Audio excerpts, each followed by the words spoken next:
Hello and welcome to a World of Warplanes video. I'm Org, and this time I'm going to show you a few games in my A6M5 the A6 Japanese fighter. And well, like I said, I really enjoy flying this aircraft, but I don't have very good results in it. Mainly because I've found that there's actually a bunch of games that I get into in this aircraft where I'm basically useless. And I pretty well thought this game would be one of them. Basically, the first thing I look for is if there aren't any ground attack aircraft, then that means there's kind of no reason for anyone to come down to the altitude where I can actually fight them. And the other thing is, quite often I get to games and there are no other low altitude fighters. Which means that everyone else is going to be up at high altitude, and as I said, if there are no ground attack aircraft, no one's going to come down to fight me. So I'm actually just kind of a drain on my team in that situation. And well, I basically thought this game would be one of them. And that, well, there's a Yak 9 on the enemy team, so I've got someone to fight. But, again, not really. And I figured everyone else would just be up high, and then whichever team won the high battle will just come down and kill either me or the Yak, whoever survived. But anyway, I've decided to go up high, well into the red in my altitude at 2.5 kilometers. But the A6M5's actually still got decent manoeuvrability here. I get kind of lucky. I thought the I-210 was coming at me, but not quite.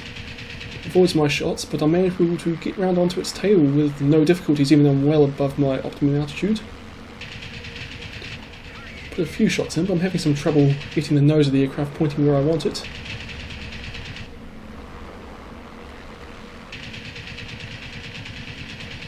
And when I finally start doing some damage, I decide to break off, because there's a Corsair on its tail anyway, and put some shots in this 410 while it's in passing. Oh, and I almost hit something there. I get lucky that the 410 decides to turn, so I'm able to put more shots into it as it runs away. And now I'm feeling kind of happy, because everyone's come down to my altitude. 1.5 kilometers. By everyone, I mean everyone. So I turn onto the tail of this LA5. But decide to go for the I-210 instead, since it looks like it's going to be an easier kill. But my guns overheat, and it managed to dodge most of my shots anyway.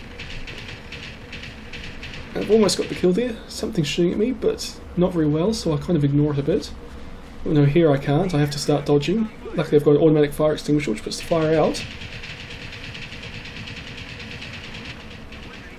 And just able to get the kill on the I-210. And that's the first enemy our team has killed, but the enemy team have killed 2 of us. And I was going to go help the Corsair, but then I see there's something on my tail. And I realise I don't want to head that way anyway, because this aircraft can't survive for very long under AA fire. So I do a bit of a turn, and then I just head back to the other side of this mountain where I'm going to be safe. Well, I'm sorry Corsair, but you chose to run that way. Okay, I figure I'm kind of safe here. The 109F's way up high, so I'm not going to be able to help it, and the Corsair's right in the middle of the enemy AA, so I'm not going to be able to help it. Luckily the 109F kills its enemy, and so I'm just going to climb. Now this is an unusual situation to be in that, well, I'm a low altitude fighter, but I'm pretty sure all the enemy aircraft are actually below me.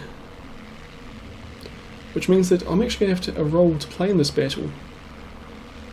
And essentially the only reason that is because I managed to get lucky at the start and that the enemy team didn't target me when I was extremely vulnerable, and now that I'm actually a threat to them, well, I've lost half my health, but I can still do something to them here.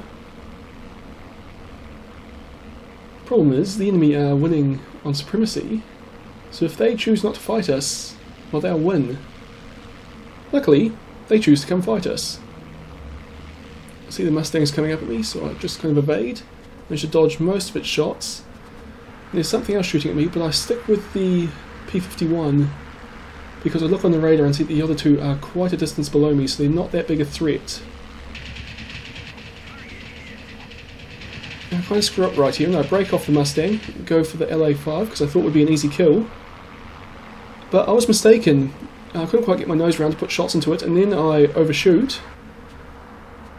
And well, we roll around a bit, and then head into a vertical loop where I'm slowly managing to get on its tail. And then it sticks its nose up, goes for the 109F, and I decide to chase it up, which was kind of stupid of me, but I get the kill. I'm hoping to get my nose down and get my speed up, but I don't quite get the chance, and 14 kills me. I've still got this 109F, which doesn't have an altitude advantage right now, but it's got a pretty massive speed advantage. Unfortunately, this player knows what they're doing. So they turn that speed into altitude.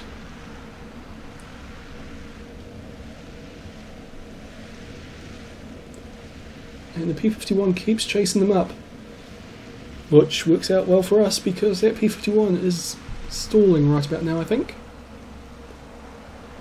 Well, yeah, I'd say so. And it presents a fairly easy kill for this 109. There's only one enemy aircraft left, and now the situation's reversed. If the 410 doesn't come and kill the 109F, we win. So of course it's going to try and do it. And it's at much lower altitude. So the 109F just evades most of the shots. And then it can just basically turn onto the guy's tail.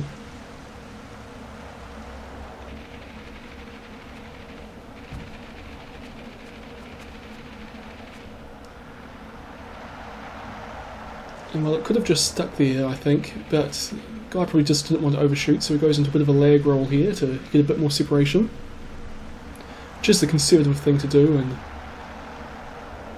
probably something I should do more often, especially like you saw me when I was fighting that LA5 earlier. But this game's basically over. Just got to get a hit or two.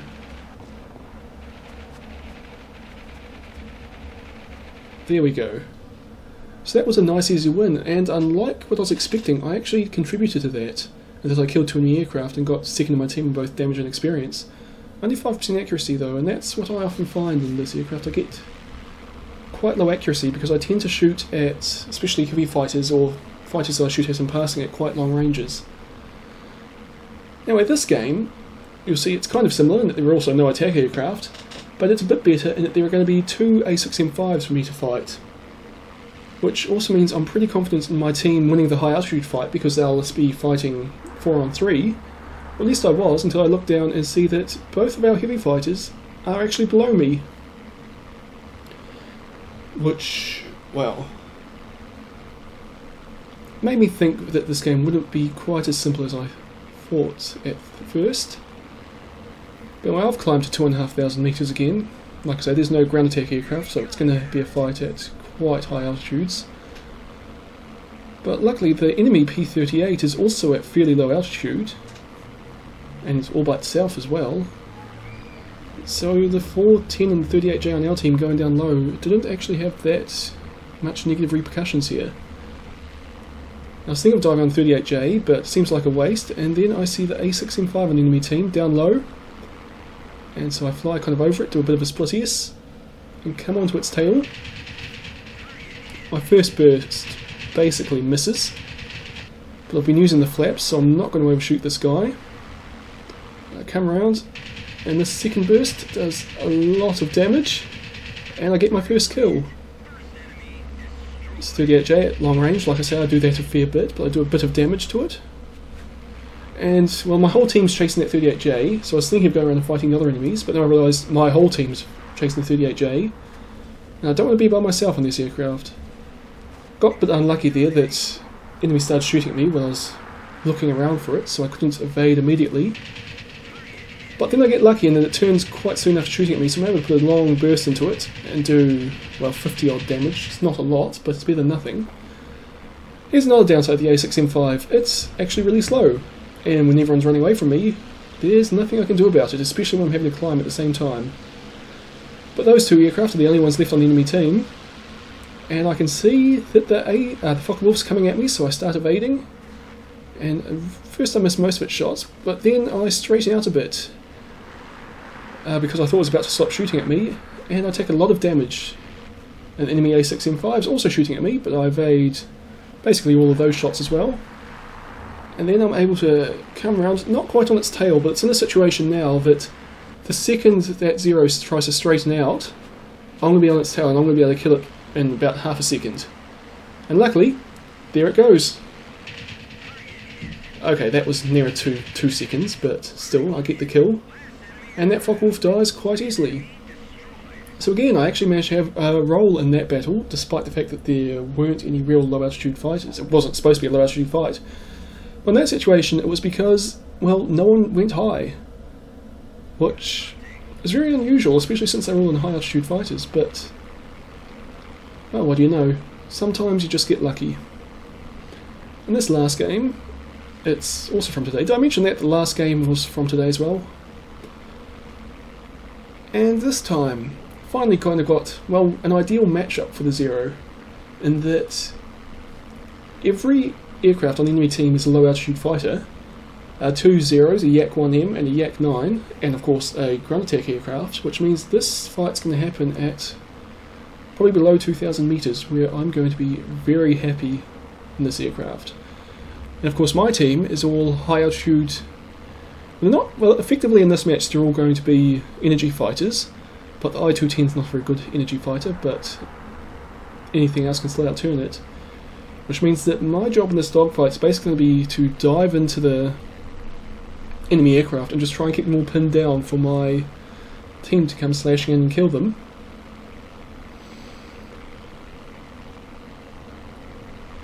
And it doesn't look like the enemy are going to come attack our ground attack aircraft, so I think we'll go over there.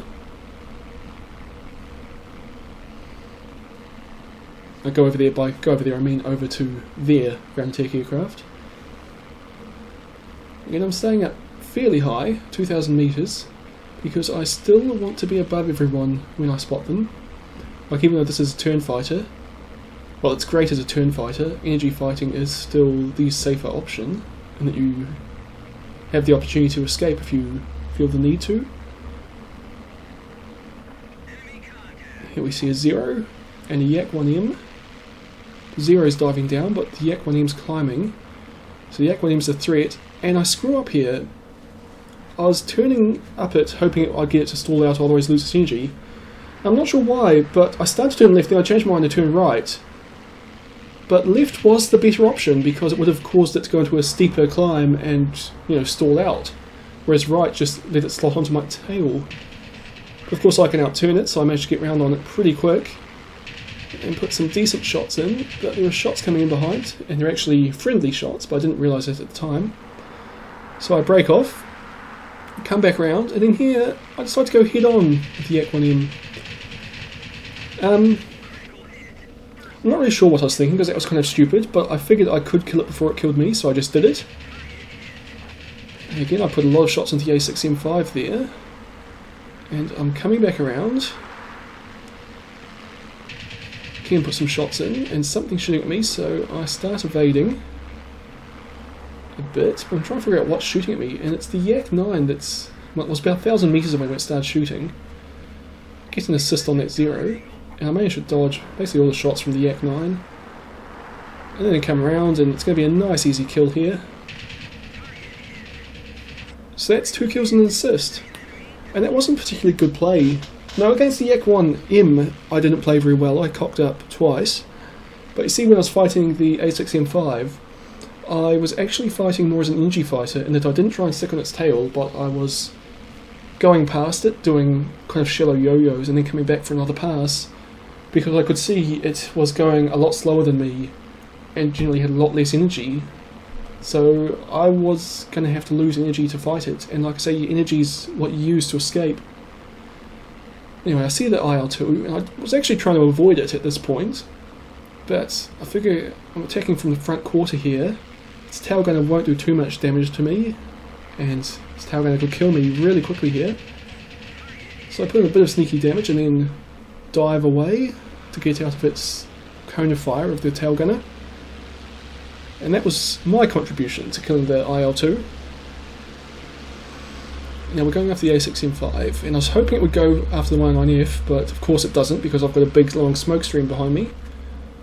So I start evading, but don't quite manage it that time, so I get killed. And yes, I am the only aircraft to have been killed on my team, but I mean, I let the Yak-1M shoot at me a lot more than I should have, so it's fair enough.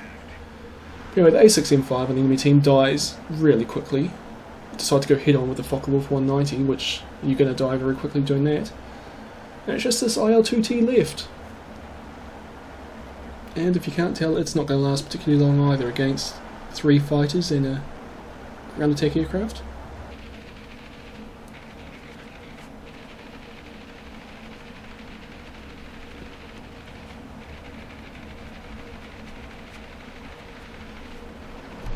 But anyway, this has been kind of the A6M5. My thoughts on it. It's a really great aircraft. I have fun. But like I say, it's kind of situational. I have to either rely on there being something at low altitude for me to fight, or the enemy team being kind of stupid. Otherwise, I'm just a drain to my team. Anyway, I hope you all enjoyed this video, and I'll see you all next time.